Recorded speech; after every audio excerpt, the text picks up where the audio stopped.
The quiet was what I bought, not the house, with its sturdy oak floors and a workshop perfectly sized for my woodworking tools. But the silence that surrounded it. I had purchased peace, a final, well-earned respite from a 30-year career spent in the chaotic intersection of greed and the United States mail. My name is Tom, and for 3 decades, I was a U.S. postal inspector. I waded through the muck of human nature, chasing con artists, identity thieves, and mail bombers. I'd seen the absolute worst of people, all of it arriving in an envelope or a cardboard box. All I wanted now was to sit on my porch, listen to the birds, and feel the sublime joy of an empty, unthreatened mailbox. The community of Serenity Meadows, with its manicured lawns and idyllic name, seemed like the perfect place to finally stand down. I had been a resident for less than a week, still finding the optimal place for my table saw, when the arbiter of that serenity made her presence known. She didn't knock. There was a sharp, imperious rap on the doorframe of my open garage, a sound that conveyed impatience and authority. I looked up from my work to see a woman in her late 50s, dressed in a powder blue tracksuit, with the Serenity Meadows logo tastefully embroidered on the chest. Her hair was a helmet of perfectly sprayed blonde, and her eyes, a pale, chilly blue, were performing a meticulous inspection of my space. "You must be Mr. Miller," she stated, not asked.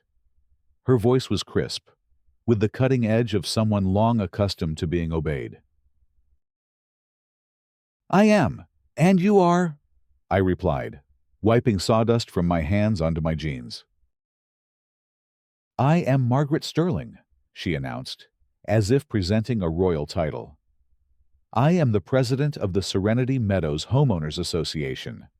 I was just doing my morning rounds, and I noticed a rather glaring infraction." I glanced around my half-unpacked garage, then out to my newly planted, still struggling flower beds.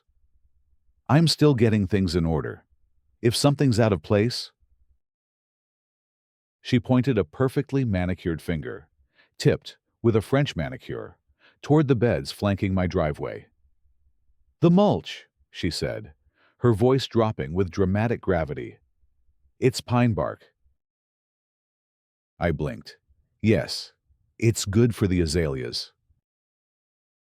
"It is also," she said, her lips tightening into a bloodless line, "in direct violation of Article 4, Section 9 of the Community Bylaws.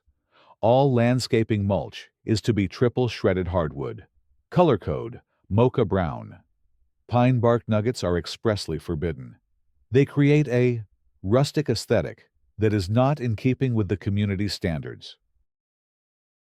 I stood there for a long moment, sawdust in my hair, genuinely speechless.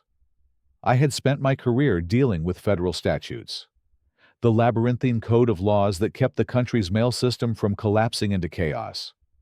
I had testified in federal courtrooms and executed search warrants on dangerous criminals. Now, I was being dressed down over the specific type and color of shredded wood I had used to decorate my flower beds. "I see," I finally managed to say. "I wasn't aware. The previous owner must have left the bags in the shed. I was just using what was here." "Ignorance of the bylaws is not an acceptable defense, Mr. Miller," she said, her tone that of a judge passing sentence. "You were provided with a copy of the covenants, conditions, and restrictions at closing. I suggest you read it thoroughly." She gave my workshop a final, disapproving glance. "You have 48 hours to rectify the mulch situation. We will be inspecting. Welcome to Serenity Meadows." She turned on her heel and marched away, her posture as rigid as a drill sergeant's. I watched her go, a strange mix of amusement and exhaustion washing over me. I had left a world of complex rules and the predators who broke them.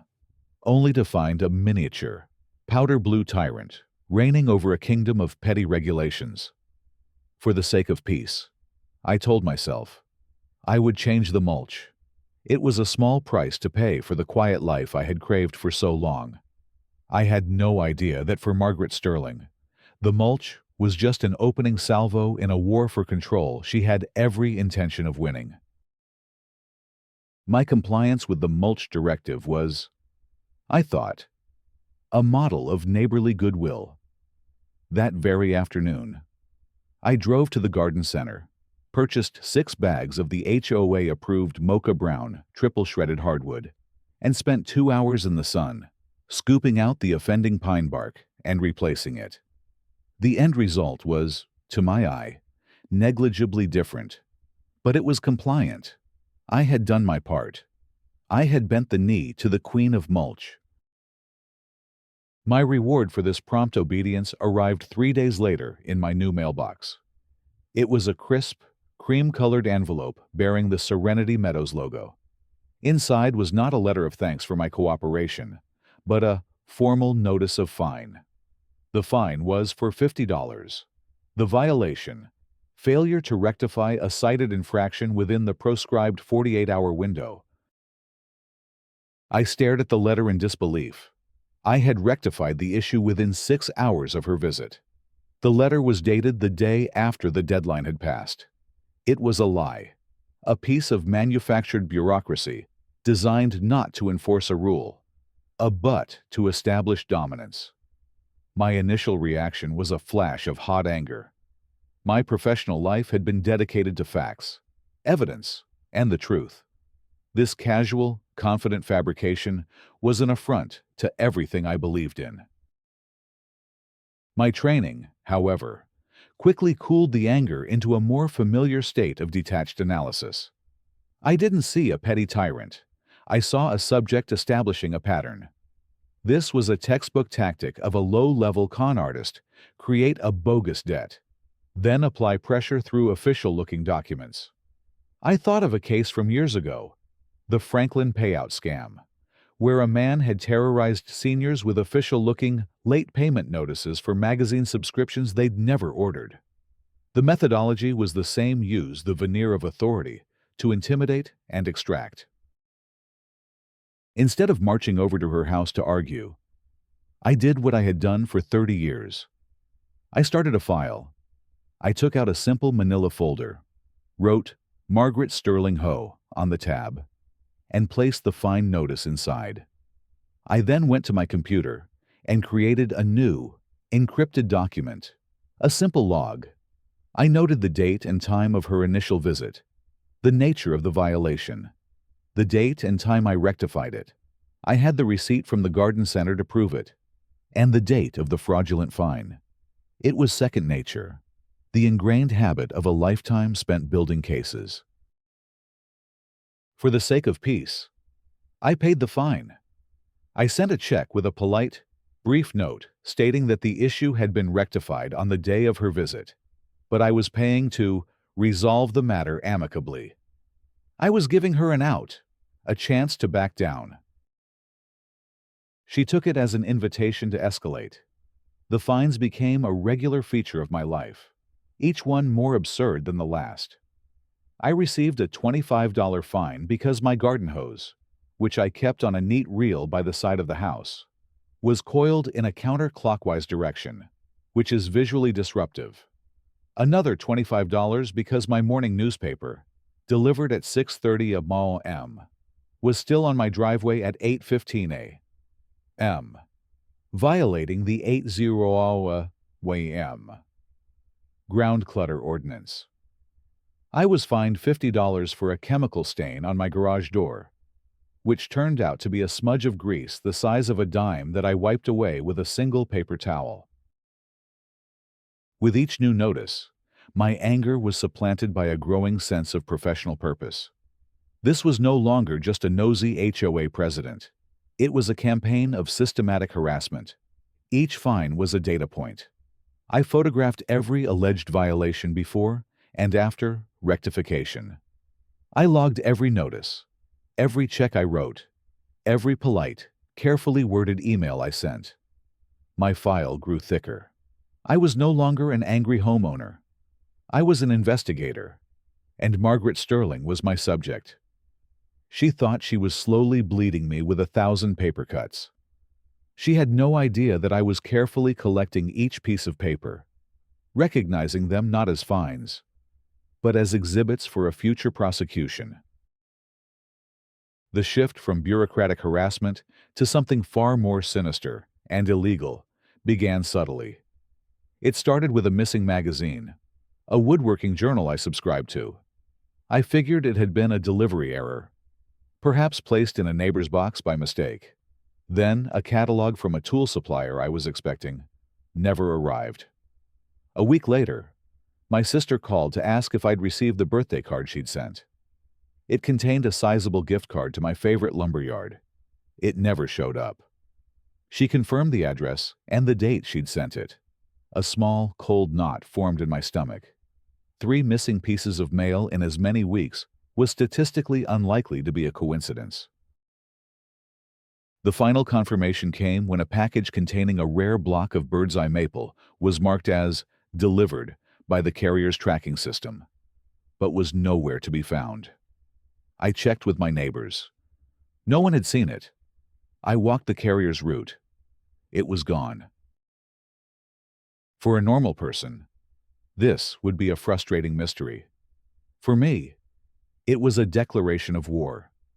Theft from a mailbox is not a neighborhood squabble. It is a federal felony, punishable by up to 5 years in prison. The cold knot in my stomach was replaced by a familiar, chilling focus. This was my world. This was the crime I had spent my entire life fighting. My professional mind immediately began to profile the perpetrator. This wasn't the work of a teenager looking for cash. The targets were 2 specific items related to my woodworking hobby and personal correspondence. The thief wasn't looking for money. They were looking for information. They were conducting surveillance, trying to build a profile, looking for leverage. My list of suspects had only one name on it: Margaret Sterling. I thought about my options. The amateur move would be to install a simple security camera pointed at my mailbox. But I knew the limitations. The footage was often grainy, the angles poor. A savvy lawyer could argue it didn't prove intent. And more importantly, it would show my hand. It would alert the subject, who would simply become more cautious. No, I wasn't going to just watch her. I was going to build an airtight, prosecutable case. I was going to catch her in a way that was legally and factually undeniable. This felt like the early stages of the D'Angelo fraud case, a massive identity theft ring we had taken down a decade earlier. It had started with small, seemingly random mail thefts, probes to test the system's vulnerabilities before the major attack. Margaret was probing. I decided to let her. I made a few quiet preparations. I called my bank and all my credit card companies and put high-level security alerts on all my accounts. With a 2-factor authentication required for any transaction, no matter how small, I switched to paperless billing for all my utilities. I was hardening the target, limiting the amount of useful intelligence she could gather from my mail.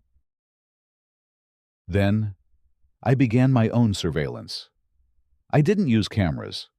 Not at first. I used tradecraft. I started varying my times for collecting the mail. I would watch from my window, hidden behind the blinds, observing the rhythm of the neighborhood, noting when she took her morning rounds, which always, coincidentally, coincided with the mail carrier's arrival. I saw her, on more than one occasion, linger at the community mailbox kiosk, her head bent as if reading her own mail, her hands moving in a way that was just a little too busy. It was circumstantial, but it was a beginning. She thought she was a clever predator, silently stalking her prey.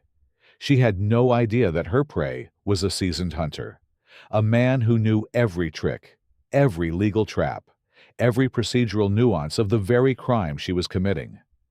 She was a neighborhood bully who had just picked a fight with the federal government, and she didn't even know it yet.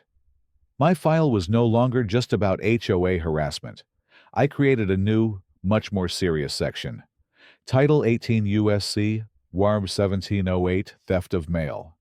The game had changed, and I was now firmly on home turf. Having armed herself with intelligence gathered from my stolen mail, Margaret escalated her campaign from the mailbox to the public square. The Serenity Meadows online community forum, a place for casserole recipes and lost cat photos, became her personal courtroom, and I was the man in the dock. Her opening salvo was a masterpiece of passive-aggressive insinuation. I had been ordering specialty lumber from an out-of-state supplier, and a few of the invoices had inevitably gone missing. One morning, a new post from Margaret appeared on the forum. It was titled, "A Friendly Reminder About Our Community's Residential Character." "Hello, neighbors," it began, dripping with saccharine sweetness. "Just a gentle reminder that Serenity Meadows is zoned strictly for residential, not commercial use. This means that running a business from one's home is a violation of our bylaws.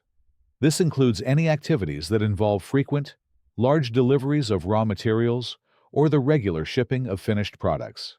We must all work together to maintain the peaceful, non-commercial atmosphere that makes our neighborhood so special."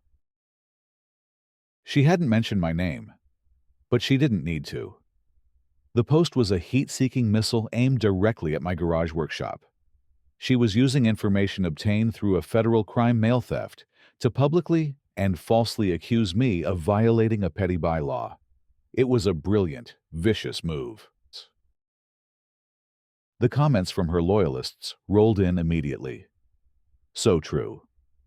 Margaret, we don't want big trucks rumbling down our streets. Thank you for being so vigilant. That's why our property values are so high. If people want to run a business, they should rent a proper workshop." I felt a cold, calculated anger. This wasn't just about me anymore. This was a public slander based on stolen information. My hobby. The quiet, therapeutic work of my hands that brought me a small measure of peace was being twisted into something illicit and disruptive. I did not respond to the post. Engaging her on her chosen battlefield would be a tactical error. It would legitimize her accusations and drag me into a messy, public argument where facts were irrelevant.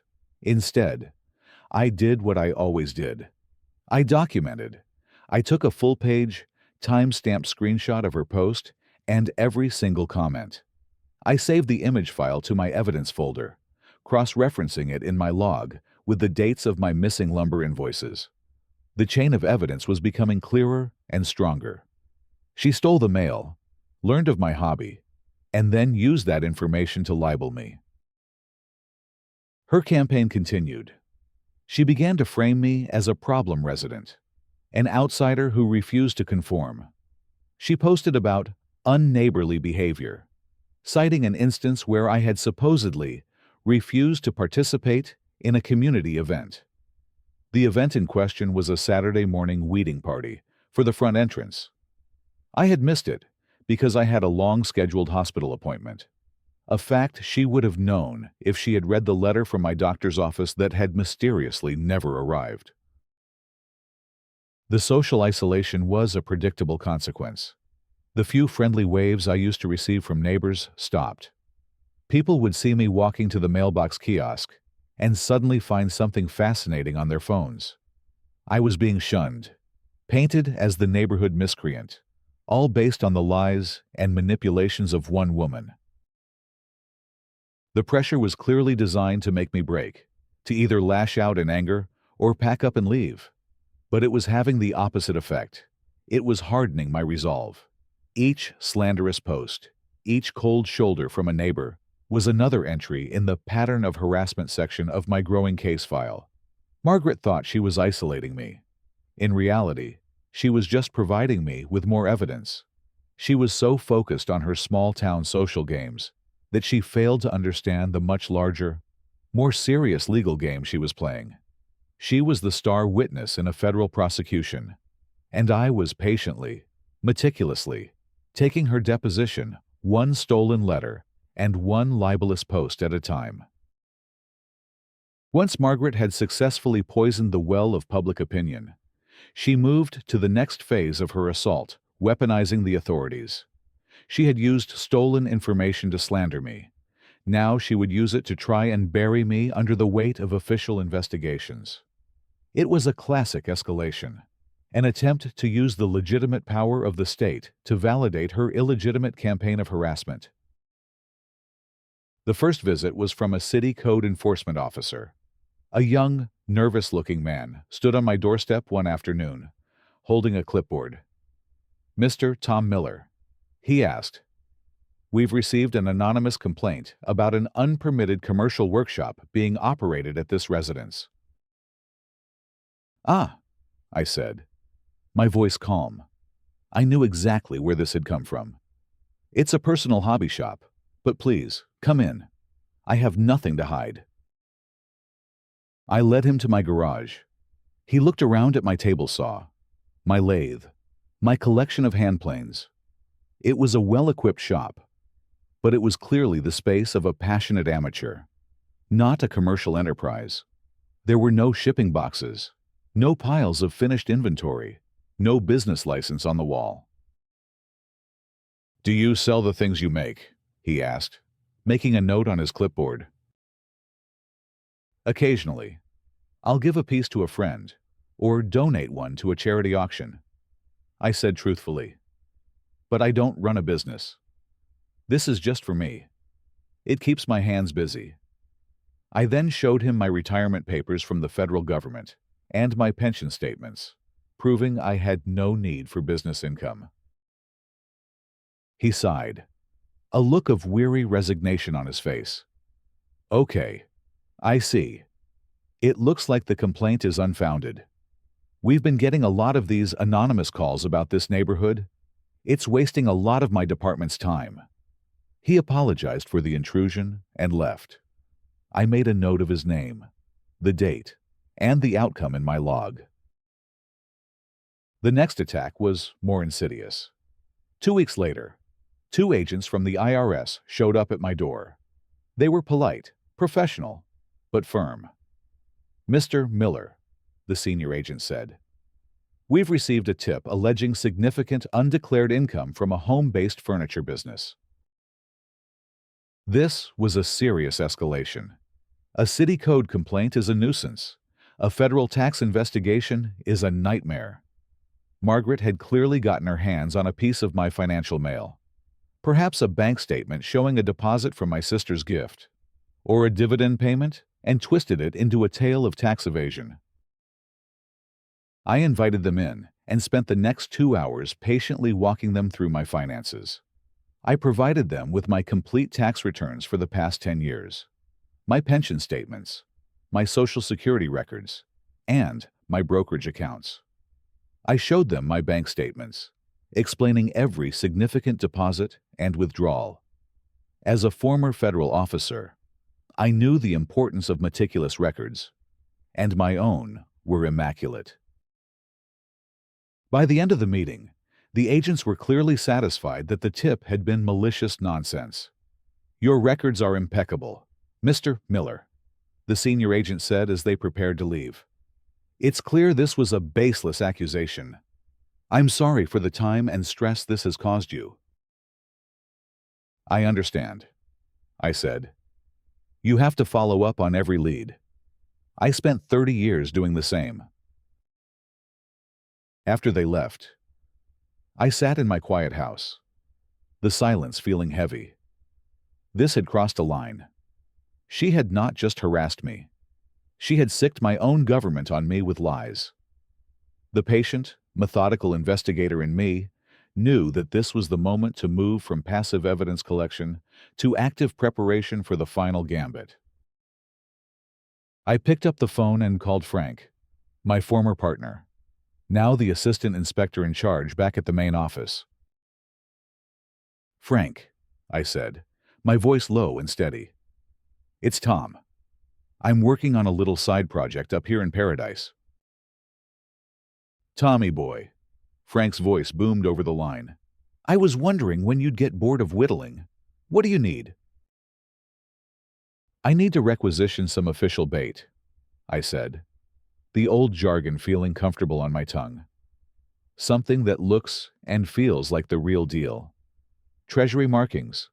Maybe a special issue Social Security card replacement. Something that would be irresistible to a certain kind of person. There was a pause. Then a low whistle from Frank. You're running an op, aren't you? On your own time? Let's just say I've discovered a local infestation that needs to be dealt with, I replied. And I might need a couple of plainclothes inspectors to be in the area for a community beautification event in a few weeks. Officially, just for observation. You got it, Tom, Frank said, his voice now all business. I'll get the package prepped and sent to a secure drop. Tell me when and where, and my guys will be there. It'll be good to see you work again. I hung up the phone. The trap was now in motion. Margaret thought she was a clever wolf, using the system to harry her prey. She had no idea that the shepherd had just called in the wolves, and the trap was about to be baited with something she would never be able to resist. The final act of Margaret's campaign of terror was born of a perfect storm of arrogance and opportunity. A crucial piece of mail was due to arrive, the renewal documents for my professional liability insurance. It was a policy I'd maintained since my time as an inspector, a legal shield that was a standard part of my old career. The envelope was always a thick 9x12 mailer, clearly stamped with the insurance company's legal-looking logo and the words, "Official legal documents. Prompt response required." To a nosy, suspicious mind like Margaret's, it would look like a summons, a lawsuit, or some other evidence of serious trouble. I knew the day it was scheduled to arrive, and I knew, with a grim certainty, that she wouldn't be able to resist it. It was the juiciest piece of intelligence she could possibly hope to intercept. That afternoon, instead of going to the mailbox kiosk myself, I waited. I watched from my window as the mail carrier made her rounds, and I watched as Margaret, a few minutes later, made her own pilgrimage to the kiosk. She stayed longer than usual. When she walked away, her oversized tote bag seemed just a little bit fuller. An hour later, she was at my door. She wasn't wearing her usual tracksuit. She was dressed in a severe navy blue blazer, as if for a corporate takeover. In her hand, she held my insurance renewal envelope. The flap had been clumsily resealed, but it was clearly evident that it had been opened. "Mr.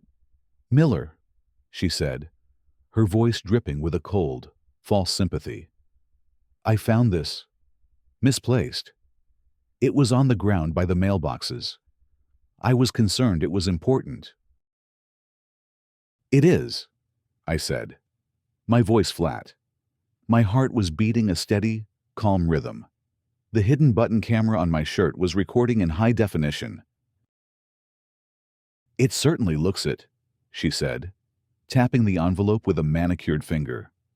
She leaned in, her voice dropping to a conspiratorial whisper.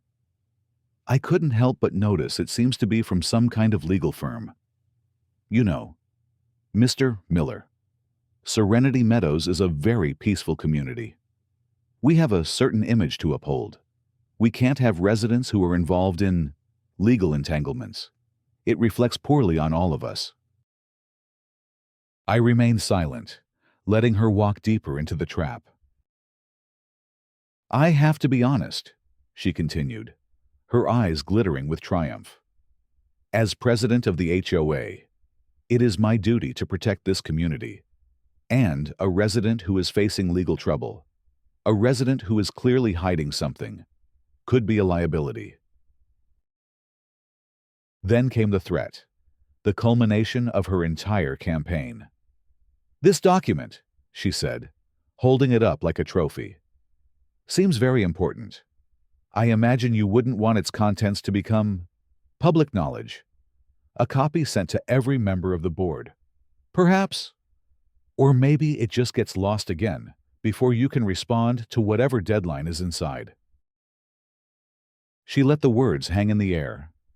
I think, she purred, that a resident who wants to keep his private matters private would be wise to become a much more cooperative member of this community.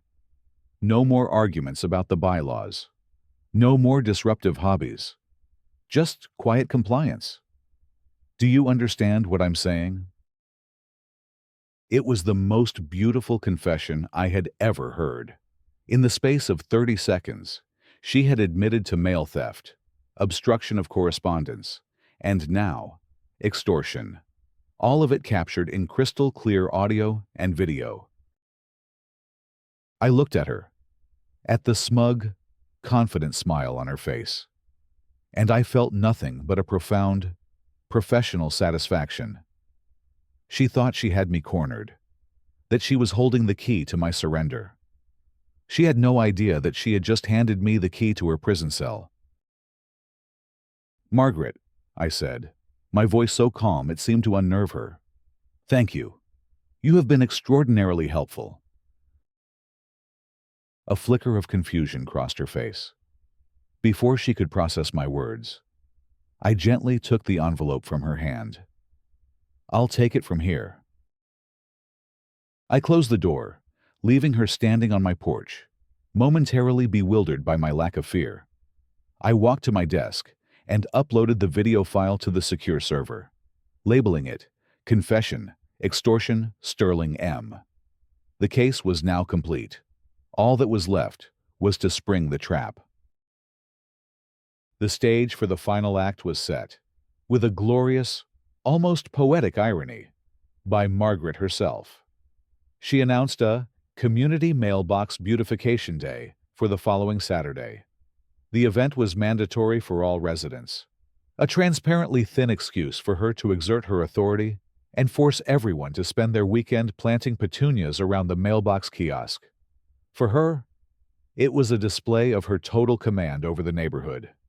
For me, it was the perfect, target-rich environment for a public arrest. That Saturday morning was bright and sunny.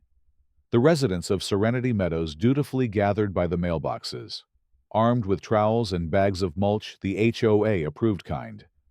Of course, Margaret was in her element, directing people with the air of a four-star general, a clipboard in her hand, and a visor perched on her blonde helmet of hair.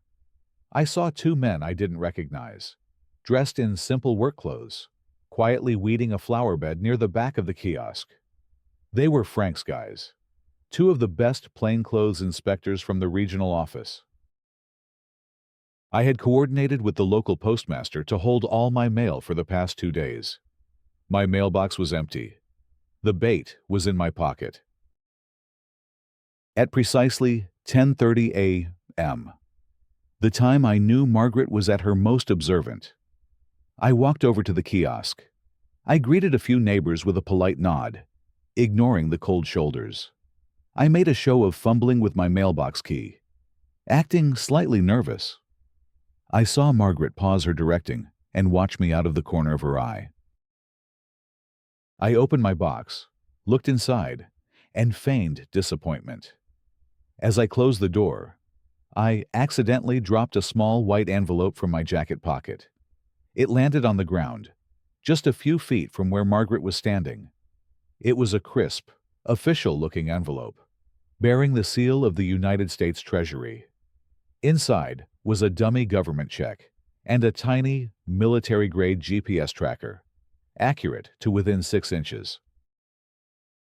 I patted my pockets as if searching for something. Then, with a theatrical sigh of frustration, I turned and walked back toward my house, leaving the irresistible bait lying in plain sight. I didn't have to wait long. I watched from my window, my heart beating with the old, familiar thrill of the operation. Margaret glanced around. She saw the two men weeding, saw the other residents absorbed in their tasks, believing she was unobserved. She took a few casual steps, bent down as if to tie her shoe, and in one swift, practiced motion, scooped up the treasury envelope and slipped it into the deep pocket of her tracksuit jacket. The moment the envelope disappeared into her pocket, it was over. The two men who had been weeding stood up. They brushed the dirt from their knees and began walking calmly and purposefully toward Margaret. The entire neighborhood paused, sensing a shift in the atmosphere. "Excuse me, ma'am," one of the men said, his voice polite but firm. "Margaret Sterling." "Yes," she said, a flicker of annoyance crossing her face. "What is it?" The man reached into his back pocket and produced a leather wallet, flipping it open to reveal a badge. "I'm Postal Inspector Davies. This is Inspector Chen. We're federal officers with the U.S. Postal Inspection Service. Ma'am, you have a piece of United States mail in your jacket pocket that does not belong to you." The color drained from Margaret's face. Her entire body went rigid. The crowd of residents gasped, dropping their trowels. A dead silence fell over the beautification day. At that moment, I walked back toward the scene, my demeanor no longer that of a mild-mannered retiree, but of a man in command. I didn't look at Margaret. I looked at the inspectors. "Davies, Chen," I said with a nod. "Thank you for coming." I then turned to the stunned, silent crowd of my neighbors. "For the past several months," I announced, my voice clear and steady, "many of you have been led to believe that I am a problem resident. You were told this by your HOA president, Margaret Sterling. What you don't know is that Mrs. Sterling has been systematically committing a federal felony, stealing mail from my mailbox, in an effort to harass and intimidate me." I finally looked at Margaret. Her face was a mask of pure, uncomprehending terror. "My name is Tom Miller," I said, my voice ringing with an authority she had never heard before. "And for 30 years before I moved to this peaceful neighborhood, I was a senior postal inspector.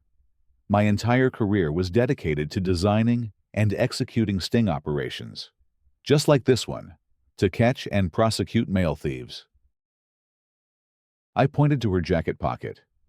"That bait letter in your pocket contains a live GPS tracker that has been monitored since the moment you picked it up.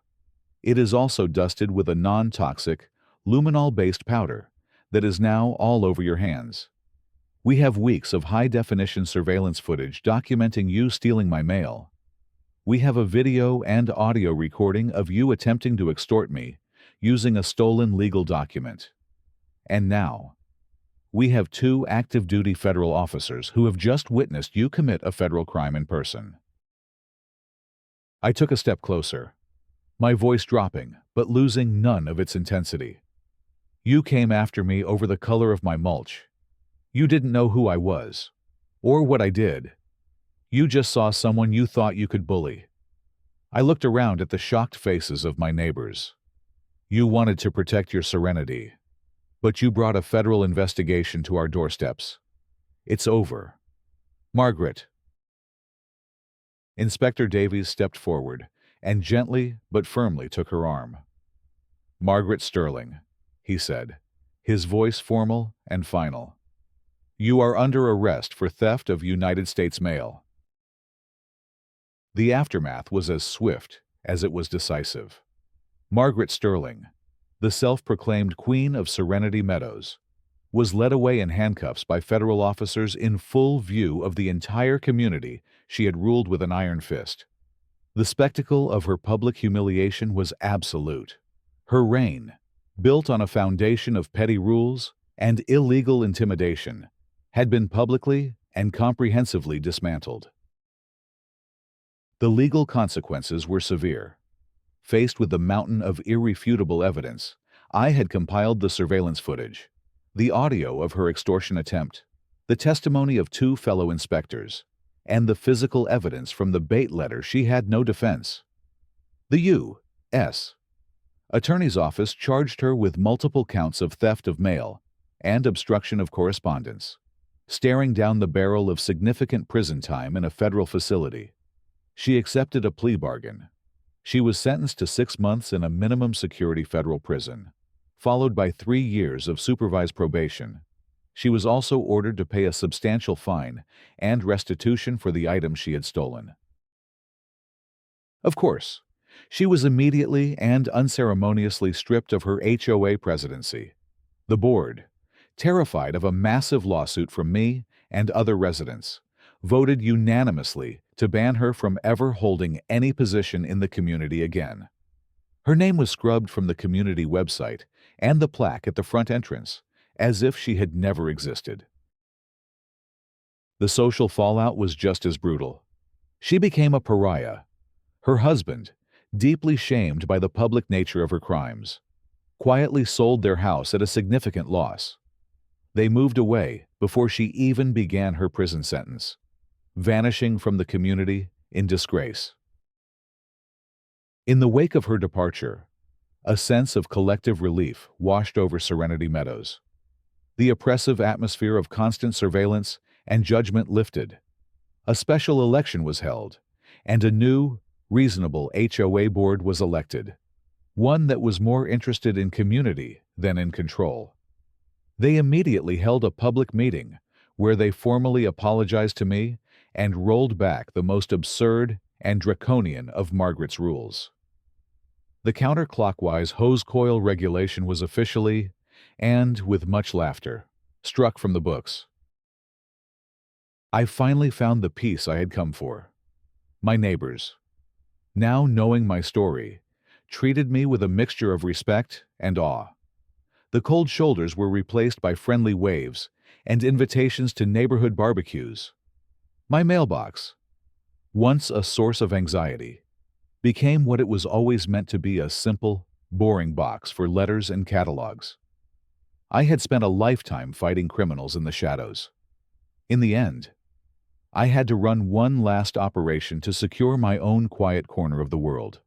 And now, with the case officially closed, I could finally, truly retire.